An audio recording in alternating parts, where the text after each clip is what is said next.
90.9 FM yatin sama yankase yedi akire etimi me bomodi a ate se eye Nkawie aposifo abombodi akwakoche awudifo bi a wo mu dwane kote baabi nanso so mpani se di wo dwane no ene onim di otenti no wo mo ache won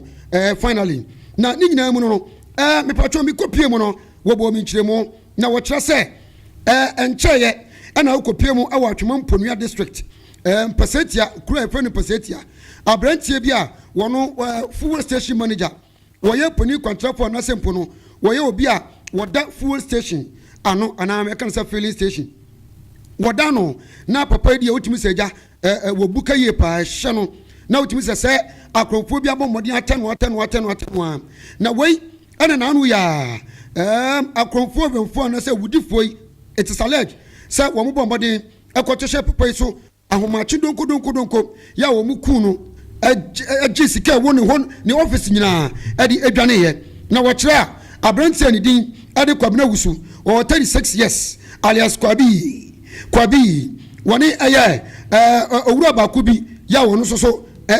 wo boa no tuo anase mpon wo ya pache me pache obra abefo tintamfidie no so wo behu asema mekan me pache abrantia na wo mu kunu no ana manager na omukono no ya fa no na oforiata ogo 40 years na wo ye adwuma no no ko be manage ho no no be ye 9 months nie se na ekyiremu no ekoye no 9 months nie na nipa miensa wo mu conspire wo mekeka won tibo mu a wo mu kokun eye manager no me pa chaw omudwane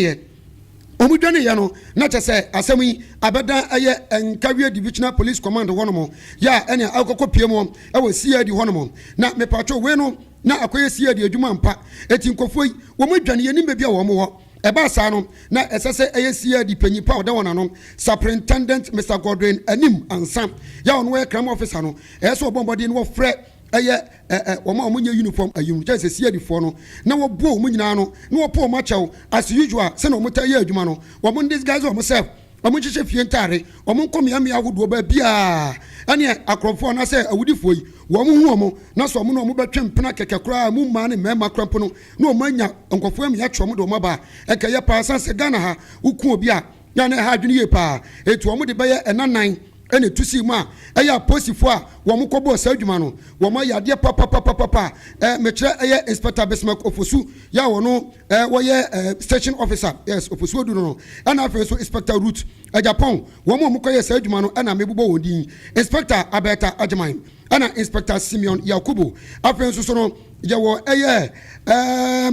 inspector Agnes Adomako ana sergeant Steven Afote Odai wo no eye in charge wo mo ana hyehyɛ fie ntare ati wo mu hugu mu a ene wo mu din beye ne form akoma ko beye 9 etimi disguise wo self akwachi sa awudifo yi me pa cho oba abefo tintamfidie no so a awudifo no wo mu mfoni ni nam ho eye Nkawie Police Command no so no wo mo so enema ni nam ho bi ni ade a kyese enya asem keto akora na abusuafo ebra wo mu akwachi wo mo no mienu pe eno nsa kan wo mo na ba ko no wo ye apache